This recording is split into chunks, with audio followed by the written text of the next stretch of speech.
Okay, so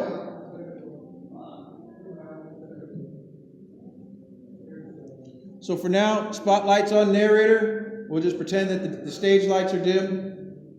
Oh, all right, stage lights are dim. And once the spot hits you, Angelina, start reading. Peter continues to reflect and thinks about the time when a sinful woman was crying at Jesus' feet because she was so overcome from tears and emotion. Luke 7:36 through 50. Then one of the Pharisees asked him to eat with him, and went to the Pharisee's house and sat down to eat. And behold, a woman in the city who was a sinner, when she knew that Jesus sat at the table in the Pharisee's house, she brought an alabaster flask of fragrant oil and stood behind his feet, weeping. And she began to wash his feet with her tears and wiped them with the hair of her head. And she kissed his feet and anointed them with fragrant oil. Now when the Pharisees who had invited him saw this, he spoke to himself, saying, "This man, if he were a prophet, would know who and what manner of woman this is who is touching him, for she is a sinner." Then he said to her, "Fear not, my daughter, Touch her. Yeah, there you go. for your sins are forgiven."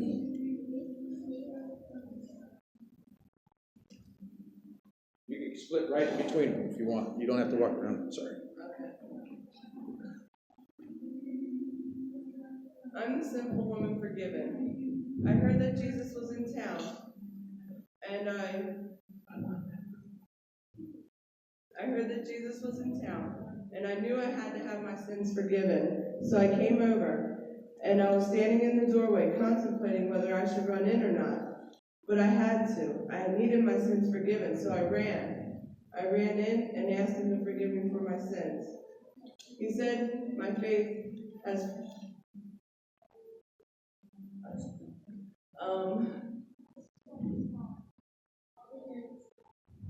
I can relate to the simple woman forgiven. I used to party a lot. I used to smoke a lot of weed and drink a lot, and I was sitting on my couch one day, high and drunk, watching my kids play on the floor. And I thought to myself, if God is real, then I'm definitely going to hell. So I prayed, "Dear God, if you are real, please help us to get to heaven, no matter what you have to do." 6 months later, my kids and I ended up homeless. 6 months after that, a lady invited us to church.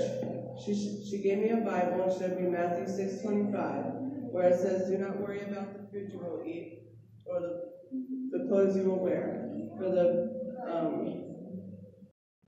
For God feeds the birds of the air. Are you not worth much more than they?" I've been following God for several years, and I was doing great. I went through and started learning how to tithe, and He has blessed me through that. He gave me 3 cars, a 3-bedroom apartment. I was no longer homeless with my kids. I was doing well until I decided to backslide. Is that correct? I decided to backslide. I started smoking weed again, and little by little, I was losing things. My cars, and then the electric was off, and now it was about the apartment. I was desperate. I didn't know what to do, so I took matters into my own hands. I called my friend up, who was a pimp, and I asked him if there was anything I could do. He took me to the street, and he told me to go out there and walk the streets. And if I see a black guy, I need to put my head down. I can't look in his face.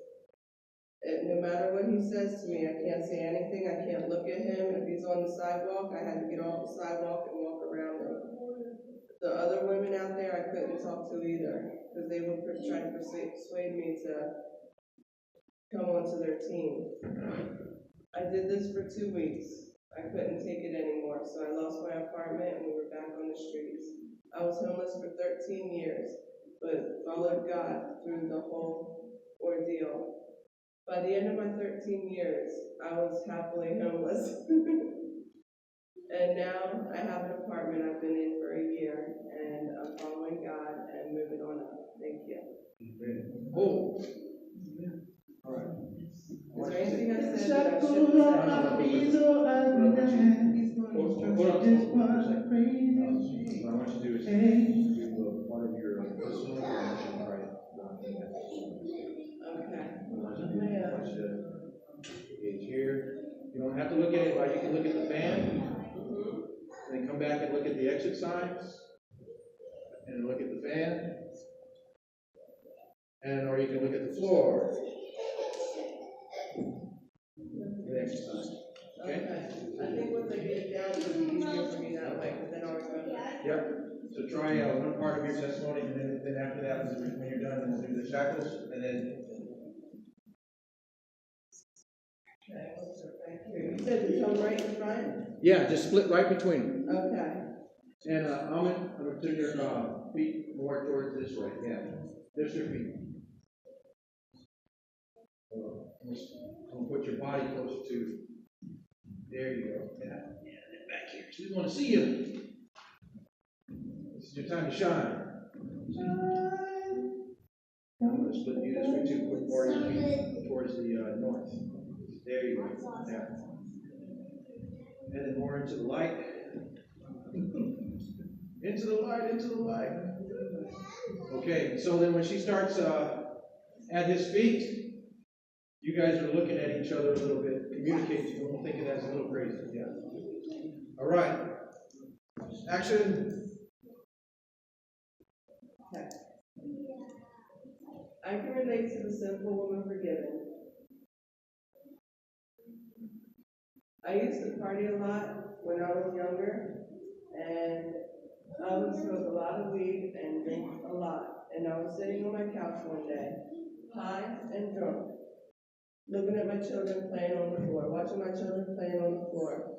And I thought to myself, man, if there is a God, I am definitely going to hell. So I prayed to God and I said, God, if you are real, please do whatever it takes to get us three into heaven. 6 months later, my kids and I were homeless. 6 months after that, in a homeless shelter, a lady invited us to church. I didn't want to go, but I went just to make her happy. She gave me a Bible and showed me Matthew 6:25. Okay. She gave me a Bible and showed me Matthew 6:25, where it says, do not worry about the clothes you will eat or the food you will wear. Do not worry about the food you will eat or the clothes you will wear, for God feeds the birds of the air. Are you not worth much more than they? So I prayed again, and I said, God, if you are real, I'm going to try this. I'm going to trust you for everything. For the clothes, the food, shelter, everything. I'm going to try this. So he proved to me that he was real. I was following God for years. I was tithing, and he blessed me. He gave me 3 cars, a 3-bedroom apartment. We had it all hooked up. People just kept bringing us stuff. And I decided to stray. It happened slowly, and I started smoking weed, and slowly I stopped going to church. I started losing things. My cars, the electric was off, the apartment was next. I was desperate, so I called my friend, who was a pimp, and I asked him if there was anything I could do. He took me to the street and told me, I'm going to go out there and walk back and forth, and if I see a black guy, I have to put my head down. I can't look at his face. No matter what he says to me, I can't look at him, I can't respond to him. If he's on the sidewalk, I have to get off the sidewalk and walk around him. I can't talk to any of the women out there because they would try to coax me onto their team. I did this for 2 weeks and I couldn't take it anymore. I lost my apartment and we were back on the streets. We were homeless for 13 years.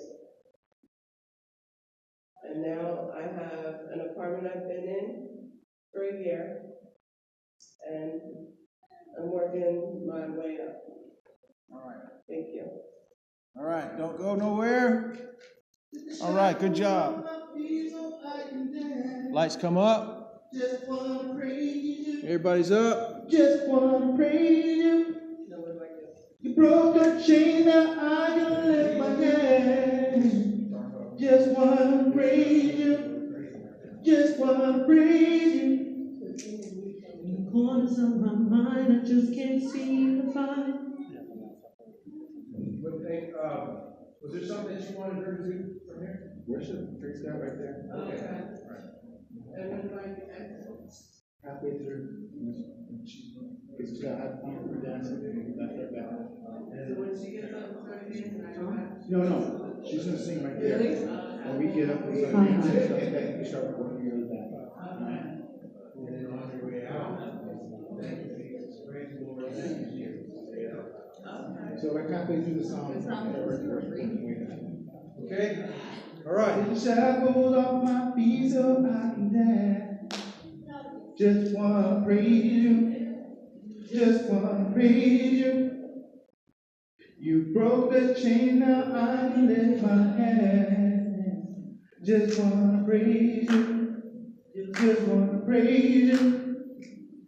In the corners of my mind, I just can't seem to find the reason to believe that I can break free. You see that I have been gone so long, thought all hope was gone. But as I lift my hands, I understand that I should praise Him through my circumstance. The shackles off my feet so I can dance. So I can dance. Just wanna praise you.